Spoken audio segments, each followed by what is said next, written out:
Why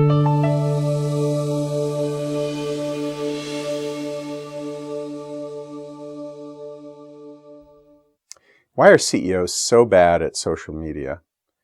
A lot of the work that I've done in this area shows me that people who are CEOs in general just don't like social media. I think the latest statistics that I've been quoting show that 67% of CEOs have no social media presence whatsoever. In fact, many of the CEOs that I've worked with still have their secretaries print out emails for them. It's just absolutely ridiculous in this day and age that as a leader you would miss this one. To me, this is one of the biggest problems that leaders have, which is not being able to really connect through social media, which is the greatest revolution in communication probably of our lifetime. So here are some things to think about if you're a CEO. The first one is this. The first point that a CEO would probably put his or her toe in the water would be to develop a blog. It's so natural to do a blog for a CEO, you might say. And they typically will get someone else to write it. Everyone knows that you didn't write the blog.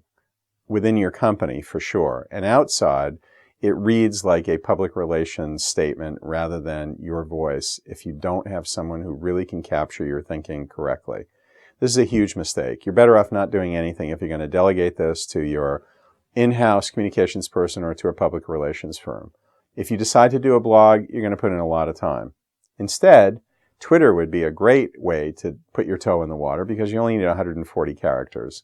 And a lot of CEOs say, oh my God, that's going to take so much time. It really does not. It takes about 10 or 15 minutes a day to do a halfway decent job of connecting with your audience through Twitter. And not to mention, there are opportunities there for other people to be monitoring what's going on and to allow you to know when you need to get involved. And at 140 characters, you surely could be able to write that much in a very short period of time. So Twitter is a great way to get connected. One of the things that surprises me is how many CEOs fall off the map on LinkedIn when they become a CEO. What happened to you? Did you decide that wasn't important anymore? I mean, LinkedIn is the primary tool through which people access employees for the workforce today. I think 85% of companies use it as their primary tool. Why wouldn't you want to stay connected as the voice of your corporation? And here, this is an opportunity for other people to step in and do some of the work for you. We all know that LinkedIn is not as dynamic or exciting as Twitter. It also doesn't have the voice problems that you would find in a blog. And I think these are the kinds of things that you need to think about. What is the right medium for you? What are the right opportunities for your company? What fits in with the brand? Where can you get involved? What will typically happen is that, particularly CEOs, say in financial institutions, will say, I'm sorry, we're highly regulated and can't do this. That is absolute nonsense. Today, everyone is involved in social media.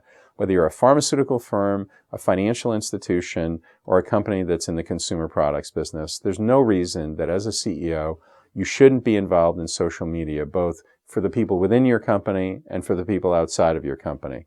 Do us all a favor and at least take the first step and take a look at what these tools are so that you can manage them effectively as a leader.